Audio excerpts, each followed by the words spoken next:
আমি জাহাজের 7 number cabin থেকে বাপি বলছি। আপনি কে বটেন? আমি ক্যাপ্টেন। কে, রোহিত শর্মা? আরে না রে বাবা, ইন্ডিয়া ক্রিকেট টিমের ক্যাপ্টেন না, আমি টাইটানিক জাহাজের ক্যাপ্টেন বুবাই বলছি। এই বুবাই নামটা কেমন বাঙালি বাঙালি মনে হচ্ছে। Oh yes, my mom was a Bengali. আমার মা বাঁকুড়া জেলার গুড়াছাড়া গ্রামের বাসিন্দা ছিলেন। বলুন বলুন। বলছি একটা দুর্ঘটনা ঘটে গেছে, আপনি তাড়াতাড়ি বেরিয়ে ওপরে উঠে আসুন। ওপরে কেন, কি হইল ওটা? কি আমাদের জাহাজটা সমুদ্রের মাঝে আইসবার্গ বরফের সাথে ধাক্কা খেয়েছে। ধাক্কার ফলে জাহাজের বেশ কিছু অংশ ফেটে গেছে, ক্র্যাক হয়ে গেছে। এখন সেই হোল দিয়ে মানে গর্ত দিয়ে হুড় হুড় করে ওয়াটার জল ঢুকছে। বলি পেন্ডুয়া কথা বলবেন নাই, আমাকে বাঁকুড়ার লোক বলে কি বোকা পাইছেন?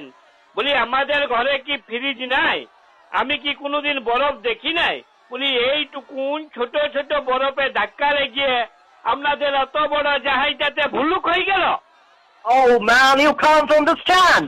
আরে দাদা, এটা ফ্রিজের বরফ না, এটা পাহাড়ের মতো বরফ, একটা বিশাল বরফের চাই। আবার পেন্ডুয়া কথা, বলি অত বড় কারো ফ্রিজেই নাই তো অত বড় বরফ কোথা থেকে আসবে? আর লোকের খাই দেয় কাই নাই, ফ্রিজ থেকে বরফ পার করিয়ে সমুদ্রের মাঝখানে ফেলে দিয়ে আসবে? বলি এটা কি আমাদের রাস্তা পাইছেন নাকি যে মাঝ রাস্তায় বুলডর ফেলে দিয়ে পরে দুর্গাপূজার চাঁদা আদায় করবে? বেশ কথা বলেন মশাই আপনি। এখন ওই সব কথা রাখুন, তাড়াতাড়ি ওপরে উঠে আসুন, আমাদেরকে লাইফ বোটে চেপে নিচে নেমে যেতে হবে।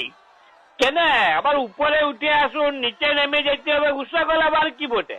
আপনারা যেখানে ভুলুক হয়েছে তার পাশে আরেকটা বড় দেখে ভুলুক করে দেন, একদিকে জল ঢুকবে আর একদিকে জল বেরিয়ে যাবে।